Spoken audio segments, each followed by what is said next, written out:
I don't like saying it, but I've had enough, and it's probably knee-jerk. I think the guy probably should get a season, but I just don't see anything there. He keeps going on about fitness, right? That's fine, I agree with all that. But you need to have a tactics, you need to have a team in the park. I think I could get that Celtic team to beat Hamilton Accies. Because you can say what you want, but the Celtic team is 10 times better than any other team in Scotland with the personnel we've got. So it's absolutely criminal, the performances we're chucking in there. The guy just doesn't seem to have a clue. He takes off Guidetti, who's our only goal threat, or he's a major goal threat, and brings on Griffiths, and he's got that Skepovic sitting on the bench, who he's 2.2 million he's played for him, and you just say to yourself, what planet's this guy on? Griffiths is out the picture, he's slating him in public, and then brings him on looking for him to dig him out a hole, which Griffiths was unlucky, the one that would come across. He's had it, but maybe he didn't do as well as he could, but the full, that was my daughter as well. She told us yesterday that's the first time she's seen Celtic get beat. She's had a season ticket for 4 years, and I never used to take her to the old zombie games. And she's missed the odd game, but she's been gone for 4 years at Celtic Park, and that's the first time she's seen us get beat.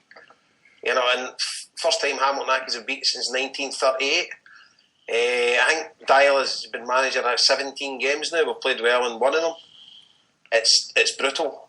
It's absolutely brutal. I know Johnny that comes on the show, Johnny Mackay. Johnny came out to see me at half time. As usual, there'll be no doom and gloom. Well, there's fucking doom and gloom, all right. Devastated with this pish. Let's try and break some of it down then, right? Like, we're mentioning Johansson. There's Brendan Teehan in the chat room saying Johansson was brilliant from January to the end of last season. Anonymous this season. New manager, coincidence. And I know he played for Ronnie Dyler before. Now, to me, he's the first name on the team sheet, and he's done nothing this season. I mean, absolutely nothing. When Scott Brown came into the team, for me, it was Johansson that should have dropped out to make way for the captain. Instead, it was Kayal, who was playing well, and he gets his reward is to find himself on the bench. So Johansson's obviously Dyler's man. You can't get this guy out of the team, Paul. I mean, he's doing absolutely nothing. He runs a bit, as Jason says, he runs a bit. And in his defence, I would say that Ronnie Dyler hasn't worked out at the SPL. Everybody plays a midfield three. Mm-hmm. And he's putting two players up against them every single week. And the only time we had a midfield three was when, funnily enough, we beat Dundee United 6-1. I agree with everything Jason says. I mean, I'll throw in a couple of other things. You've got a 2.5 million striker sitting on the bench. Yeah. You know what I mean? And you're trying to save a game, doesn't even come on. But what is that all about? I mean, that to me is gross negligence. If the guy's not fit, shouldn't he be there? If he is fit, why is he not being brought on? As you mentioned, Griffiths. I mean, Griffiths doesn't want to be at Celtic. Simple as that, right? He wants to go back to Hibs. He's the one being pushed to move, etc., etc., etc. And yet again, he's brought on. I mean, it's just I have never seen so many bad Celtic games in 20 years since Lou Macari was a manager. Even in the Mowbray era, in the John Barnes era, there was a lot of good games before things started to fall apart. As Jason said, there's been one under Dyler. The rest of it's been absolutely brutal. And Hamilton were well worthy winners on Sunday. They got their tactics spot on, they worked their bollocks off, and they got their wee bits of luck when they needed it. And that is unbelievable for a Celtic team. 2 years since the last home defeat. 25 years since Hamilton have beat us, and as Jason says, 1938 since we lost to them at home. And there's another record just gone. And Dyler comes out, and it's the same crap over and over and over again about, well, pleased with the performance of that. He needs to understand this is Celtic. Yeah. You know what I mean? You have to win every game. Paul Lambert used to say you're a draw away for a crisis. And if you're not winning every game, there has to be progression. Well, as far as I'm concerned, we went backwards since last season, and we weren't that great last season. Funny you mentioned last time, 25 years ago, we got beat for Hamilton. I was actually at that game. It was the day so was that. It was the day our supporters, Roy Milne Supporters Club danced that night. But that's another story. So, just to know, Alistair, if you just want to hang on a minute, I want to go to Declan first. I know what it is. Right. They've got this team, right? Dyler, he signed all these wingers and strikers and forward-going players, but he doesn't seem to have a clue what the best lineup of that is. You've got Picasso, you've got Tonev, you've got Skepovic sitting on the bench. You've got Guidetti, who can't play in Europe, but he's coming for league games. To be fair, I think Guidetti looks like a player. And I think if Stokes was playing up alongside him up front, that would probably be my preferred starting pair at the minute. But if they were a pair, I mean, Declan, how have you seen things at the minute? I mean, at the start of the season, the first couple of games, and folk were getting on his back right away, I actually felt sorry for him. Aye. And I thought he's out of his depth and he's not been given money to spend, and obviously he's trying to play a new style of football, and it's not going to happen overnight. But he just doesn't seem to be learning from his mistakes at all. He's had a bit of money to spend now in Skepovic, and he's made 2 subs yesterday. He's trying to chase a goal. Instead of bringing on the £2 million target man he signed, he puts Van Dijk up front, which is crazy. The other guys he signed, Berget, Tony for Castle, and I think the 3 of them are naturally all playing the one position as well. Some of the things he's done seem mental. And even the other week, a couple of games ago, he had all these players that he signed, all these wingers, and they brought on Borictor. I mean, I just didn't understand why have we got all these players. Hey, you've not mentioned his favourite left winger, Tony Stokes. Tony Stokes, aye. I mean, as if he's not got enough wingers. He's putting a striker out as a winger as well. I mean, why did we sign all these players? There's no room for them all. Well, see, the thing about Harper is that Dyla's philosophy essentially is that he thinks you get the ball in the wide areas all the time, and if you get 2-on-1 there, you can dominate them, which is all well and good. But if there's nobody in the box to cross it to, what's the point? Aye. You know what I mean? Because, I mean, one thing is not been mentioned, he took Guidetti and the crowd went mental, absolutely mental when he took Guidetti off. They turned on him. Totally. And I've never seen that so early in any Celtic manager, because as Declan said, it's kind of like, right, okay, you're getting beat 1-0, so you want strikers in the park, so you're taking your best one off and you're bringing on what? And then, as Declan said again, Van Dijk, I mean, that to me is just the last throwy dice of a guy who just doesn't know what he's doing. He's just throw a centre half. This guy who comes over talking about football philosophies and all this and controlling games against Barcelona, and with 20 minutes to go, his tactic against Hamilton Accies at home was to put Van Dijk up front. And not for the first time this season. Aye. I remember Lennon did it as well against Morton at the Cup, and he'd sat with Baldy in the bench that he'd obviously just paid a couple of million for, and he puts Van Dijk up front. Right. And it reminded me of that yesterday. It's just, I mean, he obviously doesn't have the belief and the confidence in the players that he's brought in. I mean, you're talking about all these wingers. The best winger we've got is Emilio Ezagiri. Do you know what I mean? So anyway, see another thing, Harper. Yes. See, believe it or not, I reckon Ronnie Dyla will do well for us in Europe. Because I think he's all about getting the wee guy to beat the big guy. You know, he's used to getting teams that are up against it to play in a certain style to get results. And he's trying to implement that style onto Celtic, whereas we should be running over the tappy teams. I don't think he understands that we get teams that's got 10 times the ability of our rivals. So you could basically tell them to go out and play in all the rank positions, and they still should be able to go and win the game. Jason, that was the whole point of bringing in John Collins as his assistant.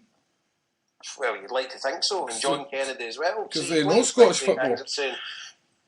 I know, it's why Celtic are playing with one up front, and he persists with it. It's not like he changes it halfway through the game. It's a rigid formation, and he's no moving.